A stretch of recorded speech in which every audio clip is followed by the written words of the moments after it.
In 2016, I thru-hiked the Appalachian Trail. After having hiked almost 2,200 miles, my body was in massive pain. I was overwhelmed with fatigue, often sleeping more than 12 hours a day, and I was depressed. In my search for a way to alleviate my physical symptoms and depression, I remembered that my friend Connor had opened a float center. So I pitched him an idea. Let's float for 30 days in a row like Super Size Me, and I'll make a documentary out of it. My name is Jack Jones, and you're watching the documentary Super Float Me.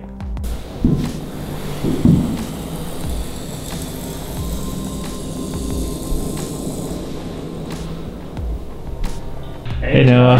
Welcome to Clarity, man. Hey, thanks. Hey, whenever you're ready for your first float, man, we can get back there. Feel free to take as much time as you'd like to out here, though.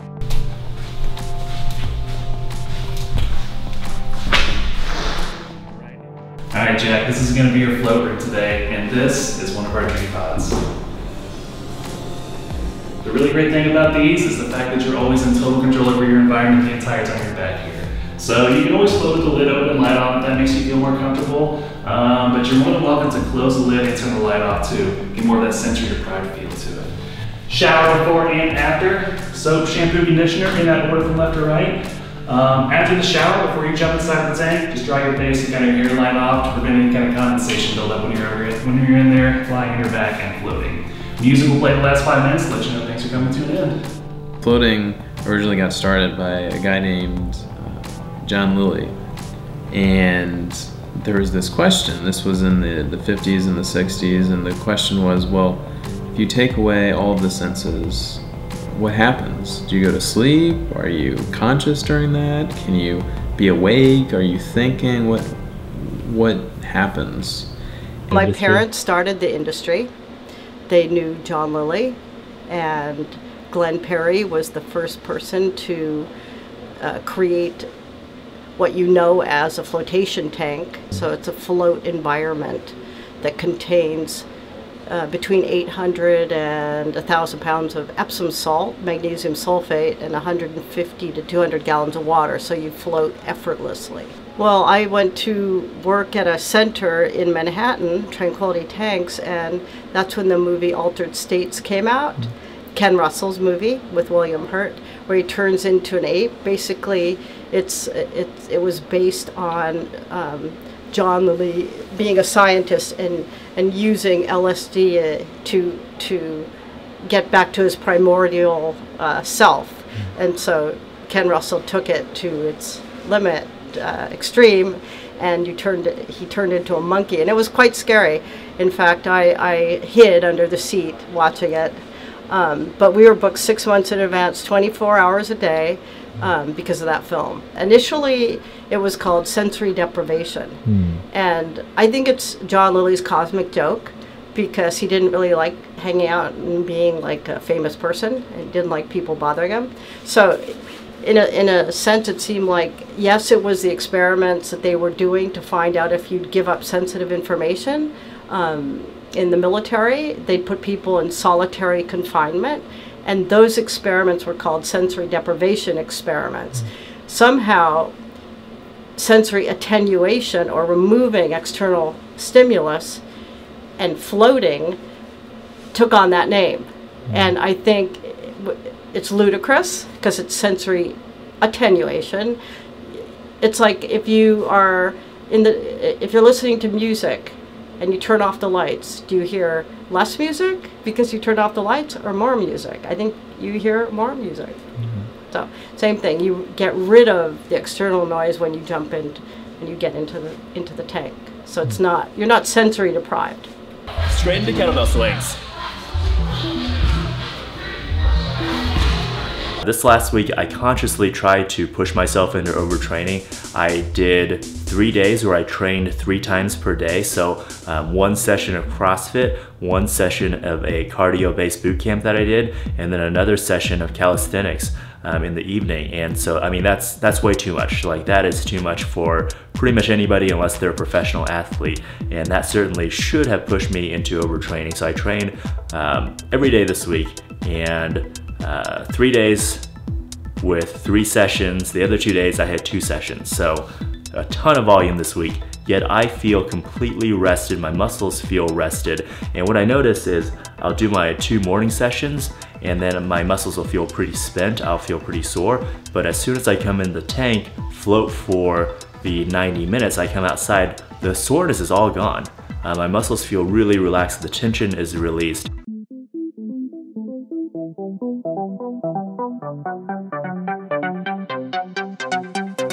I'm 21 years old. I go to the University of Missouri, and I'm a full-time student as well as training for the CrossFit Games. This year we had 330,000 people sign up for the Open, and that's the first step. 40 men and women out of the 330 we start with make it to the Games. In the Open this year, I placed my best ever, and I got 9th in the world. Actually, I have some friends that also went to the CrossFit Games. Sam Dancer.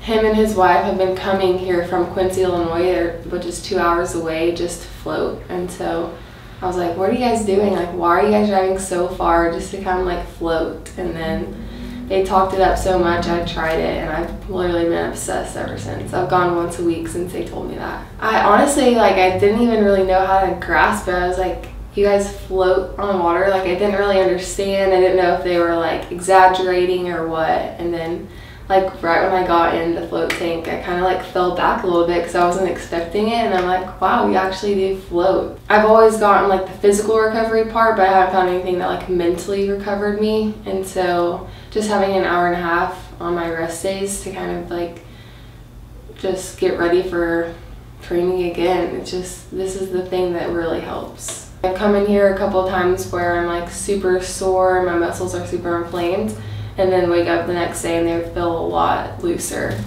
So it definitely does physical, but even more it's mental for me. Because I found there's many things you can do for recovery for physically, but not really mentally. An ultra is any race over 26.2 miles. So anything over a marathon is an ultra race. I didn't have that bright idea. I wasn't a runner at all. My husband took a bet and signed up for the Leadville 100. And so he trained for a year, and I watched him go through it, and he almost finished. He made 85 of the 100 miles. And so he said, I gotta come back and do it again. And that time I said, well, I'm not sitting out this one. So, all right. So I started training too. And yeah, now we've done several hundreds and 50 milers, and it's a great chance to go all over the country and see cool stuff. I think before I felt very beat up, and so yeah, you'd get done with your long weekends and you'd want a couple, 3 days off. And I never really got that feeling this round. I mean, I was able to train through and I'd be ready to go again, and it felt completely different.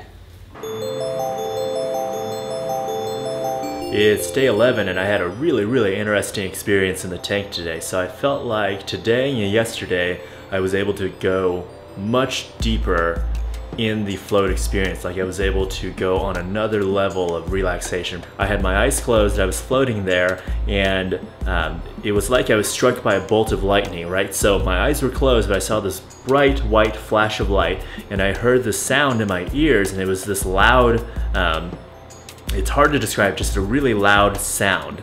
And then it felt like I had been pushed down 12 feet through the tank is what it felt like. So this bright flash of light, just boom, it felt like I was down. Just down is the only way I can describe it.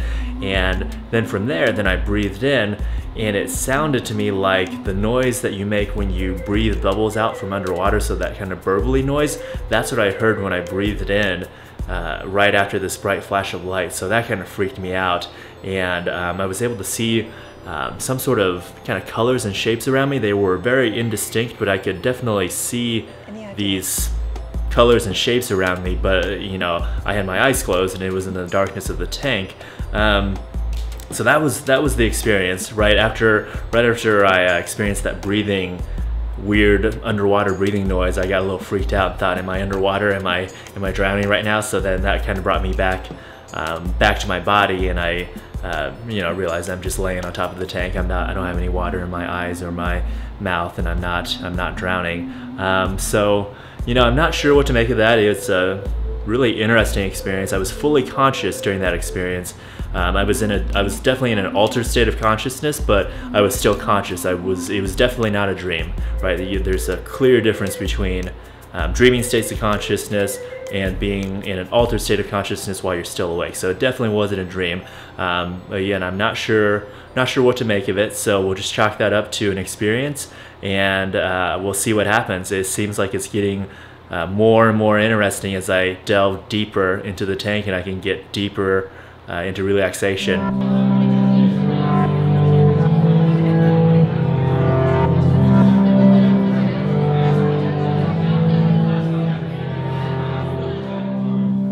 Often have the experience that there were these, Kevin talked about helpful entities, but I had this experience where there were these malevolent entities hanging out there. And there would always be two of them, and it would be almost like these symmetrical sentries hanging there. And so when I would experience those phenomena, it was like this knee-jerk response. It's like, oh my God, you know, am I going to die? Are these entities going to possess me? And so it's this knee-jerk response that would take me out of it. But being interested in meditation and states of consciousness, I thought, well, something interesting is happening here. And so I made up my mind, and I said, the next time this happens, I'm going to maintain a state of calm mental resolve. And then so I'm floating again, and sure enough, you know, this phenomena, you know, the expanded auditory sense, the tearing sound, this vibrational sense in the body, you know, which was like, it would increase exponentially, like you're either going to burst out of yourself or something is going to happen that feels to the body and the ego mind very threatening. So the next time I got in there, maintaining my calm mental resolve, and the sense of these entities, they dissolved into, like the sense of the entities dissolved into this sense of fear, and I still hung out there. And actually another phenomena that occurred on occasion was the sense of a tunnel out in front of me, you know, like in the near-death experiences they talk, with the lights on the end of it, you know, just like they talk about in near-death. So anyhow, I'm maintaining this state of calm mental resolve. The entities dissolve. It's more like a pure fear energy. I hang out. The energy transforms from fear into this other kind of like a locomotive energy that pushes me into the tunnel and through the tunnel. So there's like this accelerated state to the other end, and where the lights are. And there's like really bright lights, and there's really dull lights. And so I chose to go to the duller lights because they weren't as intense, whereas fear invoking. But anyhow, on the other side of the tunnel, it's like all of the fear, it just drops. It's just like a total sense of like almost like a heaven world. And on that other state, there was a choice. Like, well, now I can do what I want to do. And so I started to explore it in subsequent sessions. And one of the first things I would do is like, well, the intention was to go out and see if I could make myself known to other people. Like if there was a way I could make contact with them. And this state of consciousness was comparable to normal waking consciousness, very, very real, and even more intense than normal waking consciousness. For example, like the sensation of touching something like that is solid and as convincing as it is. During that experience, or in that state of mind, you could actually, you know, like put your hand, quote unquote, like not only on it, but into it and through. And equally as convincing as normal waking reality. And it's like, well, what is that about? And so I could decide to like go through the wall, you know, the eye could decide to go through the wall of the tank, which felt like the old samadhi, the foam and the vinyl and all of that, and then go through the drywall, and it was so convincing, you know, that it was like, well, this is interesting that you can access a state of mind that's equally as convincing as normal waking reality, but you don't have the same sense of the body. So at that time, you know, I read some of the out-of-body literature, and also some literature from the Western esoteric tradition where they would talk about astral travel. So I didn't know what it was, so I was calling it more or less like astral travel. And those experiences would happen spontaneously at the Medical College of Ohio while I was floating, and also while I was floating, it also increased during my normal sleep. some really incredible experiences I've had. The first time I think I got in the tank, I was wondering where I should live, because I had opportunities to dance in a few different countries and study as well. And so I didn't know really where I was supposed to go. So I would create an intention before I would float. I'd have a question that I wanted to work on.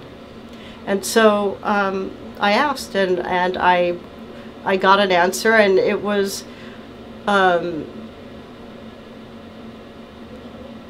the tank filled up with music and light, and it came from within me, but then it moved out, and the whole interior of the tank was light. And after I had an idea about moving to a certain country, that's when that happened. So that was the message for me. So it wasn't the music that would play at the end of a float. No. This was something, so there was no external music or light, nothing. But you experienced that. Yeah, and that was cool. Wow. What was the light like? What color? It was bright yellow. Okay. And what did the music It just sound? felt like the sun all over.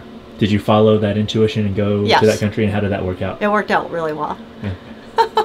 Wonderful. And I was floating, and there was this immense sense of peace that just arose. Like it was very palpable, and then a woman's face appeared to me, and it was like, like just about this distance from me, and there was this knowledge that this person had just passed on. And so it was kind of like this immense peace, and everything was okay. This person had just passed on, and from what I could make out, it was the features from my mom's family. And I thought it was my mom's mom, who was in her 90s, Busha, in a Polish family. And I thought I'd comfort my mom with saying, "Oh, Busha's all right," you know, and it's because there was this intense sense of peace and well-being. And it was I don't know how long it was, maybe 10 minutes or so, that it was just bathed in this peacefulness of this like transition. And I heard a knock on my apartment door, and I got out of the tank, and it was my boss from work saying to call home. And so I called home, and I found out that was my mom, who had just died. And she was like in her 50s, like 52 years old then. So it was an unexpected death. And and it was like, well, you know, what's that all about? When I got out of the tank then, it was just like kind of the shock of the reality. Like, you know, oh my God, you know, my mom's died, and, you know, like, that was just really a challenge. But then in the next couple of weeks, and during subsequent float sessions and dreams, it would be like there was a communication between myself and my mom. And she wasn't a complex person. She was very not educated, and so she was very straightforward, even in these apparent communications. And of course, the scientist in me could say, well, you know, this is totally coincidence. But it would obviously, you know, on an emotional level, is very meaningful. But she told me, she floated a couple times, and in these conversations, we were comparing the death experience to floating, to her death experience to floating. And she told me that she got very small and went to the center of her head and waited for like assistance for other beings to come and take her out on her way. And so there was a number of like these kind of conversations about these seemingly conversations about the death experience. And this continued for a couple weeks, and each conversation, it seemed like she was less her personality and more like almost like she was shedding her personality. It was more like a I don't know, more like an objective, like not so much like a personal being, but like a different kind of detached being. And after 2 weeks, there was some kind of statement. One of the last things she said is like, oh, a soul. And you know, and I being in the Buddhist philosophy, I have kind of a challenge with the idea of a soul. But she said, oh, you know, a soul needs to remain so many parsecs in relationship to the earth to have influence on it. And of course I could have heard that term, but I wasn't aware of it, and I looked it up, and it is an actual astronomical term. And then that was it. She was gone. It was like no more conversations. It's like there was like this shedding of her personality, and it was like on to the next thing. So anyhow, again, the scientist in me thinks like, well, this could be coincidental, you know, I mean, I could be putting all these things together in my mind, and you know, and maybe that's the case, but you know, the heart says something different. Just the clarity, I don't know how to say it in any other way, just the clarity of it. And as far as out of body, sure. I mean, there was one of the floats where I was completely just in front of the galaxy, and you could see the universe. I mean, you could see so many things, and I feel like that happens a fair amount, actually. But yeah, God comes and meets me in that place and shows me things that I wouldn't have otherwise seen. So when you say God speaks to you, like, do you literally hear a voice, or how does that work? Sometimes it's a voice, sometimes it's a thought that I'm like, okay, I'll ask a question and I know the answer, and something that I'm not certain on otherwise, all of a sudden the answer's right there. And I am sure. And I can, like with work today, I mean, I could get out and be like, nope, we're supposed to do this, let's go. So there's a really good book that I recommend called The Book of Floating, and in there he talks about different self-hypnosis experiments that people have done in float tanks, because when you're in a super relaxed state like you are in the float tank, you are more suggestible to suggestions, you're more open to suggestions. And so I tried some self-hypnosis. I've had a little experience with hypnosis and self-hypnosis in the past, so I tried some self-hypnosis, and one of the suggestions I gave myself was that I love to wake up early in the morning. I looked forward to waking up early in the morning. Waking up early in the morning filled me with excitement, and I woke up with excitement, ready to face the day and ready to get on with my day, because I had been sleeping for 10 to 12 hours a day, and mostly I would wake up after 10 in the morning. So it was usually 10 a.m. or 11 a.m. when I woke up. And I was still doing that when I made this suggestion to myself, and that was on Sunday, so that was like a week ago. And so then I made that suggestion to myself in the tank during this like auto-hypnosis, self-hypnosis experiment. And the next day I got up at 7:30. The following day I got up at 7:30. Wednesday I got up at 4 in the morning to come float with Connor. And then I got up at 5:15 two more days, and I went to CrossFit at 6 in the morning.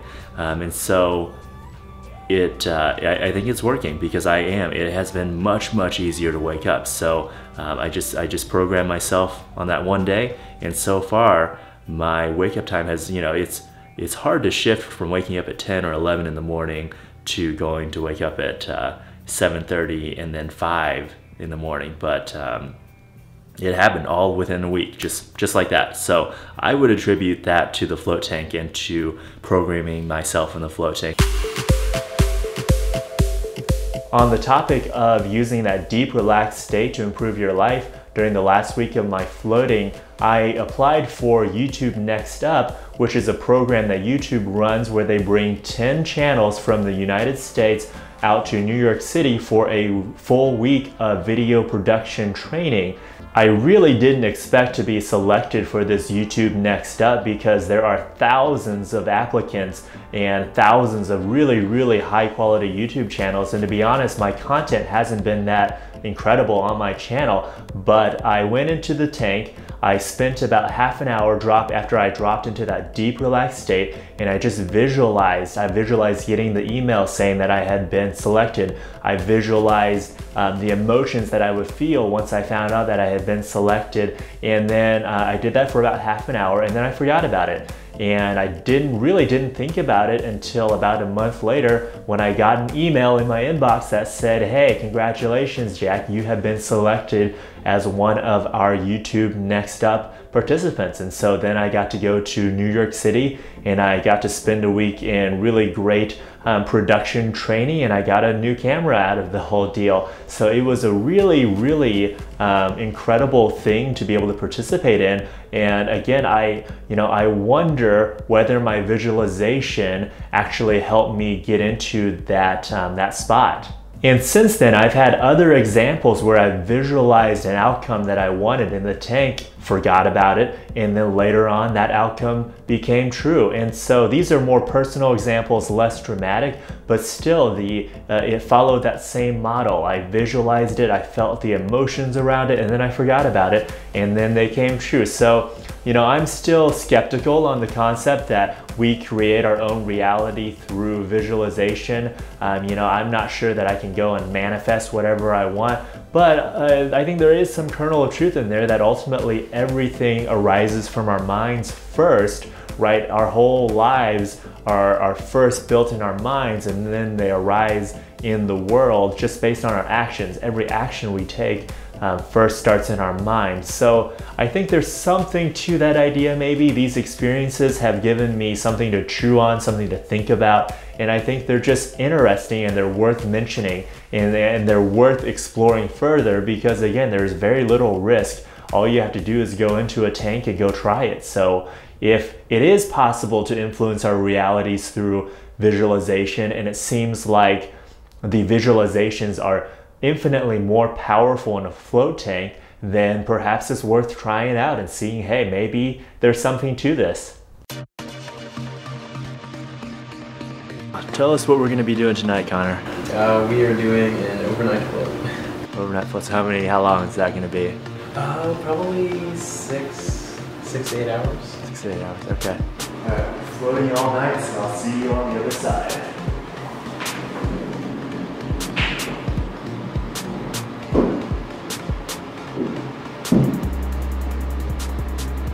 So when they upgraded at the Medical College of Ohio, I was able to bring that first samadhi, the black samadhi. I don't know if people have seen pictures of John Turner. Had a hole in the side of it so you could stick your arm out to take blood samples and all.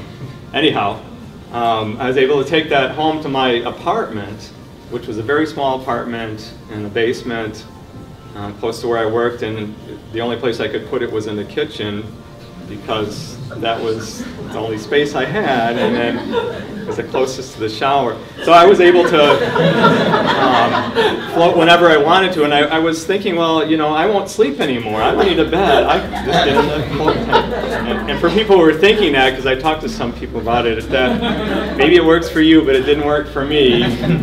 All right, it is day 25, and we did our overnight float last night, so we were in the tank for about 6 hours.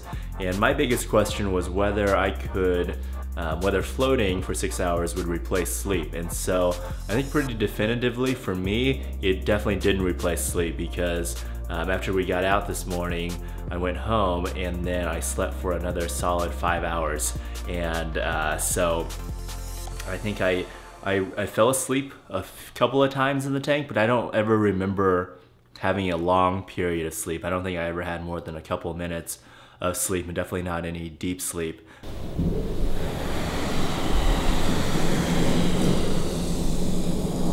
Did you ever meet John Lilly? Yes. Okay. What was he like? Initially, when I was a kid, it was hard for me to like him or get a good vibe from him. He was at a stage of his life where he wasn't interested in being famous, talking to people. So I found him a little irritable and not that nice. And then in my 40s, he became very warm and friendly and encouraging, wanted me to get the tank into airports and hospitals, and really was an incredibly warm and considerate human being and a genius. So what was his vision for the tanks? Because I've read some, and it's like there's so many varied accounts of John Lilly from his experiments with dolphins, and it's, you almost get this sense of kind of this way out guy. So what's oh my his... God, he wasn't way out. He was a real genius, a nerd, very focused. I think way ahead of his time. And what was his vision for the tanks? Do you remember? His vision was that everyone needed it, and it shouldn't be that complicated to make it possible. And what is your opinion on? I agree with him. Yeah. So if you could, I think he gave me, he inspired me to believe in my vision. And what is your which vision? is to make floating available to everyone. What do you think that would do to the world if floating were available to everyone? I think it actually helps people become who they want to be who they are. It's just a place to get to know yourself and not have so much attention or focus about what other people think.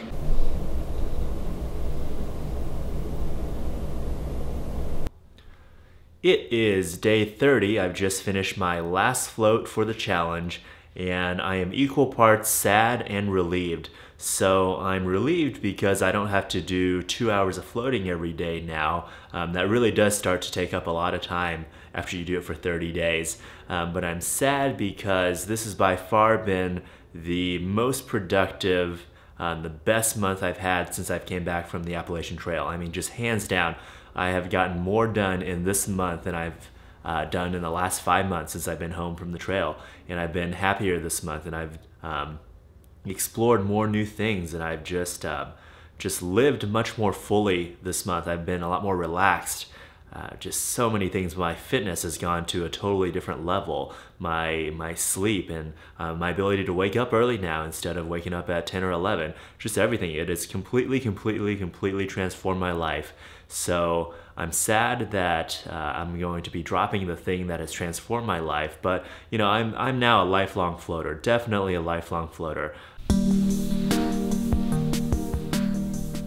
It's been 10 months since I finished my 30 days of floating experiment, and I found those 30 days to be so beneficial that I actually took up a part-time job here at Clarity, and now I float about once or twice a week, and I have over 60 floats under my belt. The 30 days improved my life dramatically, but without that consistent daily practice, my life definitely went back down towards my baseline. I started waking up later again. I started playing more video games. I started feeling more depressed again. You know, it was a high that I wasn't able to maintain after the 30 days of floating were completed. I recently took a 10-day Vipassana meditation course, and what I found is that many of the benefits that I experienced from 30 days of floating, I am now experiencing again. My productivity is so much better.